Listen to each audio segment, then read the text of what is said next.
গণ আন্দোলনের মুখে পৃথিবীর নানা দেশে স্বৈরাচার পতনের ইতিহাস নতুন নয়, কিন্তু সরকারের পতনের পর সরকার প্রধান সহ একসাথে ৩০০ সংসদ সদস্য পালিয়ে যাওয়ার ঘটনা শুধু বাংলাদেশ নয়, তাবৎ দুনিয়ায় বিরল। শুধু রাজনৈতিক সংশ্লিষ্ট ব্যক্তিরাই নন, যারাই গত ১৬ বছর শেখ হাসিনাকে স্বৈরাচার হয়ে উঠতে সাহায্য করেছেন, এমন ব্যক্তি মসজিদের ইমাম থেকে শুরু করে মন্দিরের পুরোহিত, আন্দোলনের মুখে পালিয়ে গেছেন সবাই। আর এমনই বিরল ঘটনার সাক্ষী হলো বিশ্ববাসী, যে ঘটনাটি ছিল ২০২৪ সালের সবচেয়ে আলোচিত ঘটনা। ২৪-এর ছাত্র জনতা জুলাই আন্দোলনের অদ্যপান্ত জানাচ্ছেন বিশেষ প্রতিনিধি মহিবুল্লাহ মহিব। ২০২৪ সালে অভূতপূর্ব এক অভ্যুত্থানের আলোয় উদ্ভাসিত বাংলাদেশ। মাত্র আড়াই সপ্তাহে ছাত্র জনতার উদ্বেলিত উৎসাহে রক্তকালি দিয়ে ঢাকা এবং সারা দেশের রাজপথে যে ইতিহাস লেখা হলো তা বিশ্বের ইতিহাসে বিরল। কেউ বলেন জুলাই বিপ্লব, কারো কাছে ২৪-এর অভ্যুত্থান, আবার কেউ বলছেন ছাত্র জনতার আন্দোলন। যে আন্দোলনের মুখে ৫ আগস্ট দেশ ছেড়ে পালিয়ে পার্শ্ববর্তী দেশ ভারতে আশ্রয় নেন গণতন্ত্রের মানসকন্যার থেকে স্বৈরাচার হয়ে ওঠা শেখ হাসিনা।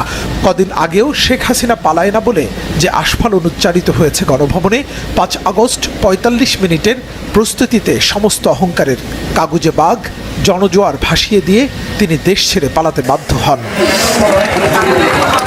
গত ১৫ বছর ধরে মানুষের ভোট দিতে না পারা, বিরোধী মত দমনে হত্যা, গুম আর নির্বিচার মামলায় জেলে পুরে রাখার সব ক্ষোভ যেন উথলে ওঠে ছাত্র জনতার আন্দোলনে। এর আগে ৫ জুন মুক্তিযোদ্ধা কোটা বাতিলে পরিপত্র ঘোষণা করে রায় দেন হাইকোর্ট। প্রতিবাদে ৬ জুন ঢাকা বিশ্ববিদ্যালয়ে সমাবেশ করে শিক্ষার্থীরা। ৯ জুন দাবি মানতে ৩০ জুন পর্যন্ত সরকারকে সময় বেঁধে দেন তারা। ১ জুলাই ছাত্র সমাবেশ থেকে চূড়ান্ত সুরাহার জন্য আবারও ৪ জুলাই পর্যন্ত আলটিমেটাম শিক্ষার্থীদের। পাশাপাশি ৩ দিনের কর্মসূচিও দেয় তারা। এরপর আওয়ামী লীগ সরকারের একাধিক মন্ত্রীর একগুঁয়েমি, খামখেয়ালিপনা আর শিক্ষার্থীদের তুচ্ছ তাচ্ছিল্য করে দেয়া বক্তব্য আগুনে ঘি ঢালে। ১৪ জুলাই চীন সফর শেষে সংবাদ সম্মেলনে প্রধানমন্ত্রীর রাজাকারের বাচ্চা শীর্ষক বক্তব্য আন্দোলনের গতি তীব্র করে তোলে। তার মানে কি মুক্তিযুদ্ধের সন্তান নাতিপুতিরা কেউ মেধাবী না, যত রাজাকারের বাচ্চারা নাতিপুতি হলো মেধাবী, তাই না? এরপর তুমি কে, আমি কে, রাজাকার রাজাকার, কে বলেছে স্বৈরাচার স্বৈরাচার স্লোগানে উত্তাল হয়ে ওঠে ঢাকা বিশ্ববিদ্যালয়, রাজশাহী বিশ্ববিদ্যালয় এবং বেগম রোকেয়া বিশ্ববিদ্যালয়।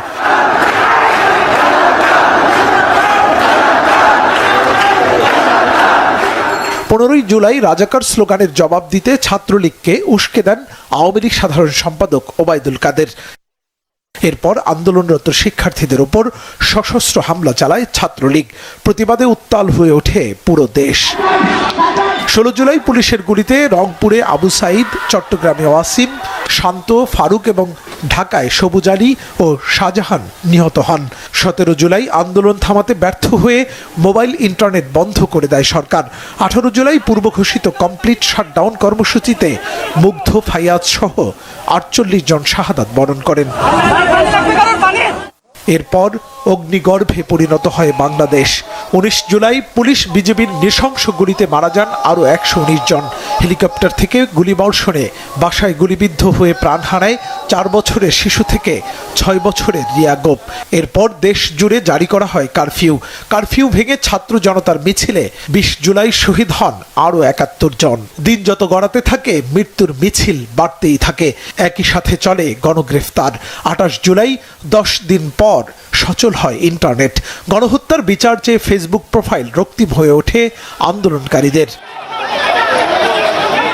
২ আগস্ট কেন্দ্রীয় শহীদ মিনারে কয়েক লক্ষ মানুষের উপস্থিতিতে ৯ দফা বাদ দিয়ে শেখ হাসিনার পতনের ১ দফা কর্মসূচি ঘোষণা করে ছাত্র সমন্বয়করা।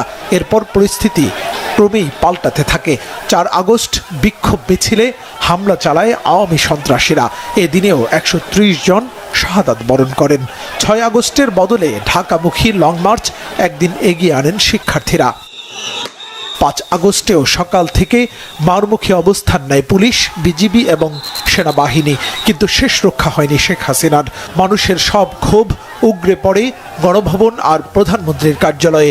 ১৬ বছরের স্বৈর শাসনের শৃঙ্খল থেকে মুক্ত হয় বাংলাদেশ। মুহিবুল্লাহ মুহিব, বাংলা ভিশন, ঢাকা।